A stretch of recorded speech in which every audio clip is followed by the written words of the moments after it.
So here we go, we have got the 2024 North Orbit to bring to you today. Give you a little walk over the kite. We've got a 12 metre with us, pumped up in the sunset yellow.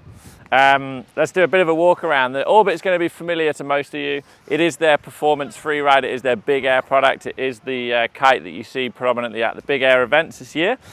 There has been a few tweaks to this kite. North have got a slightly different leading edge shape this year, so they've tweaked the leading edge arc shape.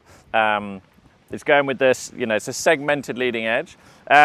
We've got pretty fine bridle flying lines. The bridle has had some adjustment this year as well. They're aiming to go as high as they possibly can with this kite. It is a stable platform. It is a kite to be ridden in high winds, hence the 5-strut design. You can tell looking at some of the construction features on this kite that it's one that you can have confidence in. You look at the wingtip steering line attachments, and there's a serious amount of Dacron reinforcement here. We've got multiple overlaps around the steering line input area. The finish of this kite definitely gives you confidence to use in the stronger winds. There's also multiple steering line attachment points, so a lot of kites will have some adjustment for bar pressure, but this one's very much got multiple options, so you can trim it exactly as you want it. There's 4 options there on the outside wingtip. You can see, talking about those construction details, on the strut seams, all of the strut seams pretty much top to bottom, they've all got double up stitching on the overlap. Reinforcement on the critical areas down by the leading edge. So yeah, all these little construction details, all the reinforcement, it is built for big air.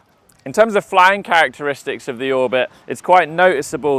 All of that wingtip reinforcement, it does result in a very, very direct steering input. So as soon as you give this kite any input on the bar, you get a very immediate response. That's both whilst you're flying it, whilst you're in contact with the water, and when you're in the air. So it does make redirecting for soft landings very easy. It does have a lot of float when you're in the air anyway, so it's quite easy to go big but also have soft landings with the Orbit.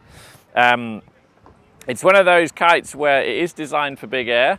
It will jump height relatively easily. Even if you mess your timing up or you're new on the Orbit and it's taken a little bit of time to get into it, it will jump easily, and you will find that the more that you load this thing up, the more that you dig a heel edge in and the better your timing gets, you just start going higher and higher and higher.